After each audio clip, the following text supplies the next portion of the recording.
Sa likod ng bughaw na karagatan ng Sulu at sa puso ng katimugang Pilipinas, matatagpuan ang isa sa pinakamatapang at pinakamarangal na pangkat etniko sa bansa, ang mga Tausug. Sila ay kilala bilang People of the Current. Sa pagtatag ng Sultanato ng Sulu noong 1415 ni Sultan Sharif ul Hashim Abu Bakar, nagsimula ang makapangyarihang pamahalaang Islamiko sa rehiyon. Noong panahon ng pananakop ng mga Espanyol, lumaban sila sa Moro Wars taong 1565 to 1898. Kahit pa pumirma sila sa kasunduan tulad ng 1878 treaty, hindi sila sumuko sa pananakop ng mga dayuhan. Nang dumating ang mga Amerikano, muli nilang ipinaglaban ang kanilang kalayaan na umantong sa madugong labanan tulad ng Battle of Bod Dahu 1906 at Battle of Bod Bagsak taong 1913. Hanggang sa kasalukuyang panahon, patuloy na ipinaglalaban ng mga Tausug ang kanilang karapatan sa sariling pagpapasya. Sa kabila ng mga hamon tulad ng modernisasyon, patuloy na ipinagmamalaki ng mga Tausug ang kanilang makulay na kultura, sining at tradisyon na nagpapatunay na ang kanilang kagandahan ay walang kupas at mananatili sa kasaysayan ng Pilipinas. Ang sining at kasanayan ng Tausug. Ang sining ng mga Tausug ay sumasaklaw sa iba't ibang tradisyonal na likhang sining tulad ng pag-ugit, pagbuburda, paghahabi ng banig at iba pa. Ang mga likhang sining na ito ay sumusunod sa paniniwalang Islam na nagbabawal sa paglalarawan ng tao o hayop. Dahil dito, nakabuo ang mga Tausug ng ukil na nagtatampok ng mga anyong hango sa kalikasan tulad ng dahon, bulaklak, bunga at iba't ibang hugis. Isa sa mga paunahing anyo ng pag-ukit ng mga Tausug ay ang paggawa ng sundok o pananda sa puntod. Ito ay kadalasang gawa sa kahoy o bato at mayroong mga disenyong floral o geometric. May pagkakaiba rin ang mga sundok batay sa kasarian ng mga namayapa. Ang pananda para sa kababaihan ay mas patag at simple, samantalang ang para sa kalalakihan naman ay mas detalyadong mga ukit ng bulaklak.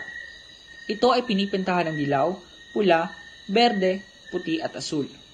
Ang mga panday ng Tausug na tinatawag na mananasal ay gumagawa ng iba't ibang sandata tulad ng bolo, kalis at barong. Ang mga mamahaling sandata ay ninililok na may disenyong floral at geometric. At ang mga janja o mga piraso ng metal na kabit sa wakan at talim ay may parehong pampalamuti at praktikal na gamit. Nakagagawa rin sila ng batunjang, batunhang, tray na may patungan at talam o patag na tray. Masagana rin ang paggawa ng alahas sa ginto at pilak, kabilang ang singsing, galang o pulseras, gantong liog o kwintas at iba pa.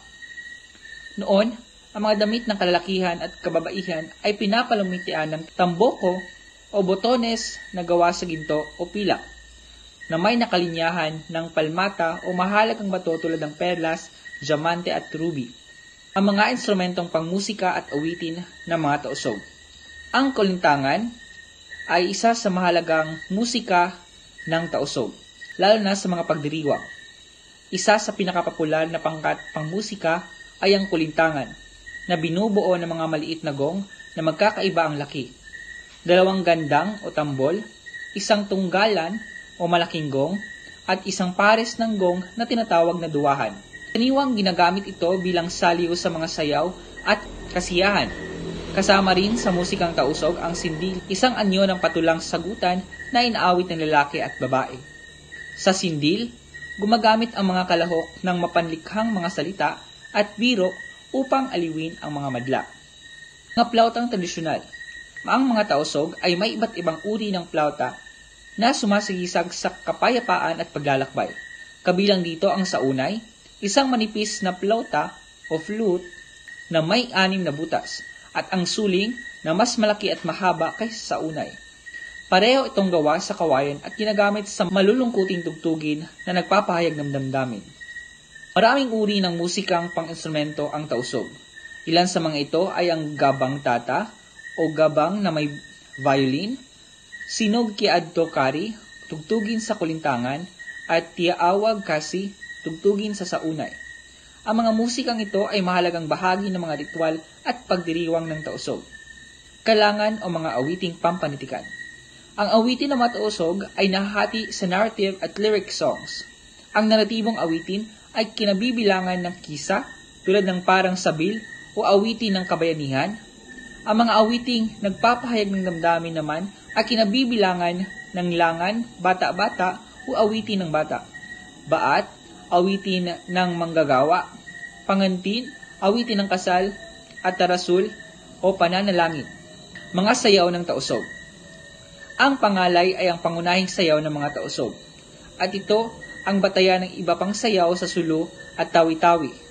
Maaari itong sayawin ng mag-isa o may kasama at sinasabay nito ng kulintangan. Ang galaw ng sayaw ay nakatuon sa balakang, tuhod, baywang, balikat at mga daliri. Karaniwang gumagamit ng hangay o mahahabang bakal na kuko upang bigyang diin ang paggalaw ng kamay na nagbibigay ng eleganteng kilos sa pagsayaw. Ang daling-daling. Ang daling-daling ay isa pang tanyag na sayaw na may kasamang panyo o pamaypay. Isang tagapagsalita ang naglalarawan ng galaw ng mananayaw sa pamamagitan ng sangbay, isang uri ng pag-awit. Ang sayaw na ito ay pinakilala ng isang tausog na nagngangalang Albani at patuloy na tanyag sa mga pagdiriwang. Mga sayaw ng pandigma. May mga sayaw na sumasalamin sa kasanayan sa pakikipaglaban tulad ng langka silat na nilalarawan ng labanan sa pagitan ng 2 o 3 mananayaw. At langka kuntaw, isang sayaw ng pagtatanggol sa sarili. Mayroon ding taote, isang sayaw tungkol sa pangingisda, at linggisan at suwa-suwa na ginagaya ang galaw ng ibon at pag-ugoy ng puno ng kalamansi. Tunay ngang ang sining, musika at sayaw ng mga tausog ay nagpapakita ng kanilang mayamang kultura, paniniwala at tradisyon. Patuloy nilang pinangangalagaan ang kanilang kultura, tradisyon at sining at ibinabahagi para sa mga susunod na henerasyon. Maraming salamat sa inyong pakikinig.